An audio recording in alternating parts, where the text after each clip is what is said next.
it's me. I'm back. I hope you're fine where I am. It's still rainy today. It is not only rainy, but it's very windy as well, but warm, so warm, 19 degrees.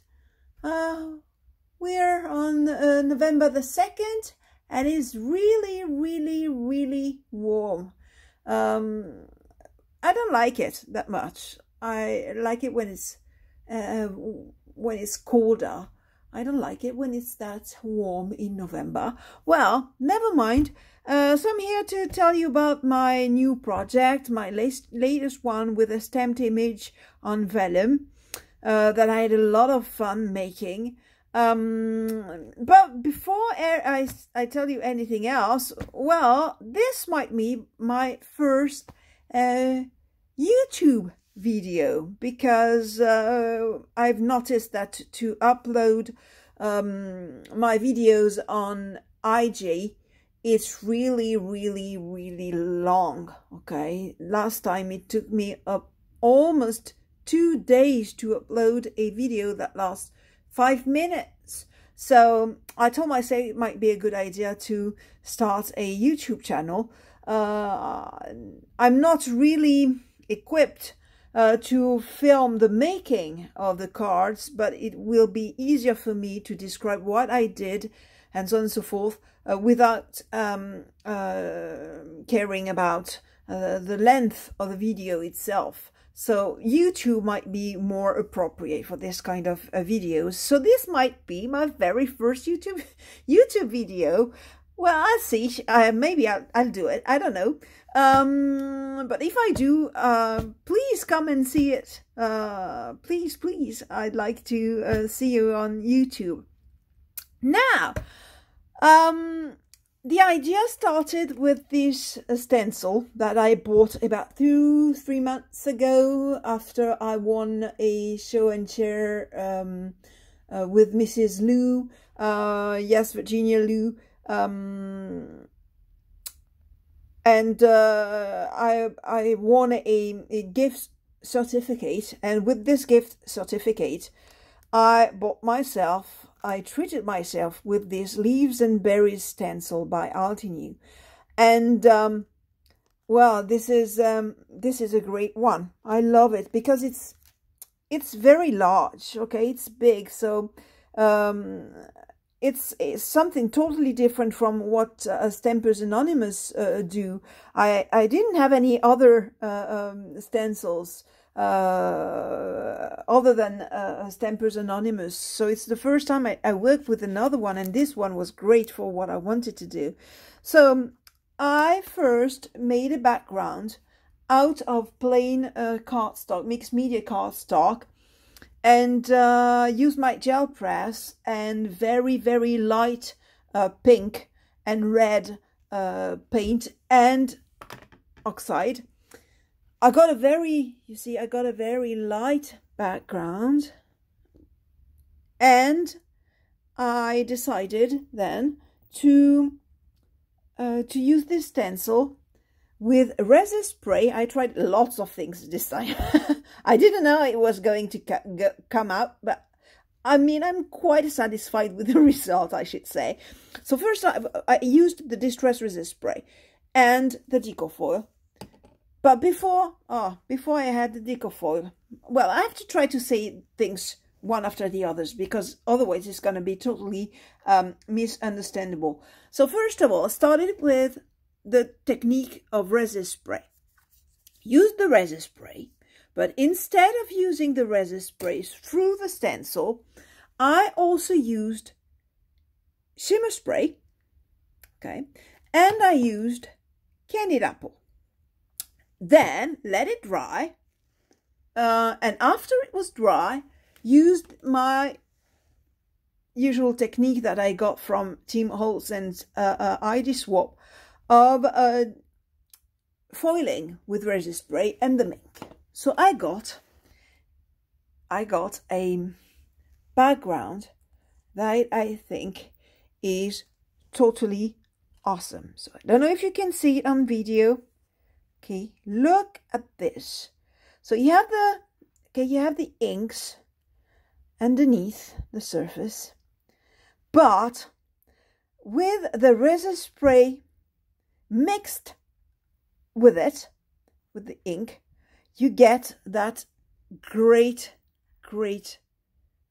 shimmery effect that I love. Okay, I'm in love with it. So I added this very bright and cheerful background, and I wanted it to keep this way. And I told myself, what am I going to do? Am I going to go on with the traditional colors or try something else? And I felt like doing some vellum stuff. So I used my Stampers Anonymous new sets. I'm so happy to have them. I'm going to use them all day long. So this is the set I used for the little tag. Use the May Your Days Be Merry and Bright. And as I bought myself the 2 big sets too, well, I used this one for the bigger, okay, a tag. So these 2 sets, small, big, and instead of printing it directly on the background, I decided that I could use some vellum. I wanted to try it for a long time, but I never, let's say, took the leap of faith before. So I wanted to try and do something different. So I'm gonna try. I said, well, if it doesn't work, who cares? Okay, I'll do it again. I'll try something else. But I have to try this. And then I decided to print on vellum, to stamp, sorry, on vellum, and to emboss on vellum. And as you can see, the result is just great. I really love it. I didn't want a perfect, okay? As always, I don't like perfect stuff. I like when it's a bit distressed. I like it when it's a bit out of, you know, a bit askew. And I don't like it when it's too perfect. So I wanted to have a frozen effect, a frosty frozen effect. And so the embossing shouldn't be too perfect. So I didn't try to make my embossing perfect.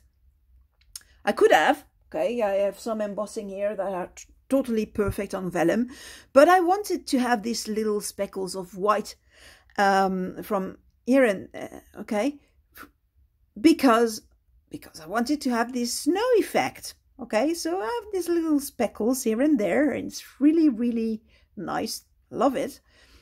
And then I told myself that the stuff, okay, was a bit too clean. I'm going to show you okay, I tried on with the silver one. And as you can see, if I let it like this, it would have been too clean. I don't like it when it's too clean. This is not my style. I mean, I like watching other people's made, which are totally perfect and so well made. But this is not my style. This is not what I do. And I said to myself, okay, this is too clean. What can I do to make it a bit distressed without making it dirty? Because here we're dealing with frost, we are dealing with snow, we are dealing with Christmas spirit, and I wanted it to be distressed but clean. But you say not dirty, let's say, no brown, no grays, no blacks, something different. And I decided on using my lovely Distress rock candy with sticky embossing powder, and this is what I got. Look at this. So I embossed only around the edges of my vellum, okay, so you can see. And because it was still too clean, not distressed enough, I added, you can see, I'm gonna try to zoom in. As you can see, I added shades of, I'm gonna show you with this, it's better. I added this very light shades of green here, and pink. So on video, I had the feeling that on video they are much pinker than in real life, okay? They are very light green shades and pink shades, okay, all around the edges.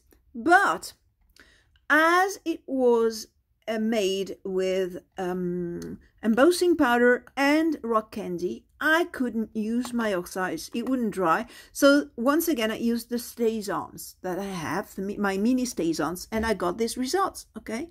Got this result all around. Now, I thought that the transparency of the vellum kept the interest of having such a wonderful background underneath, because you can still see the background underneath, but you have this sentiment popping out from the tag, and well, I loved it. Added a few jingle bells here, silver jingle bells that I didn't distress, let them very shiny. Added a few rhinestones, okay, punched a little star right here. I don't know if you can see it. Yes, can you see it?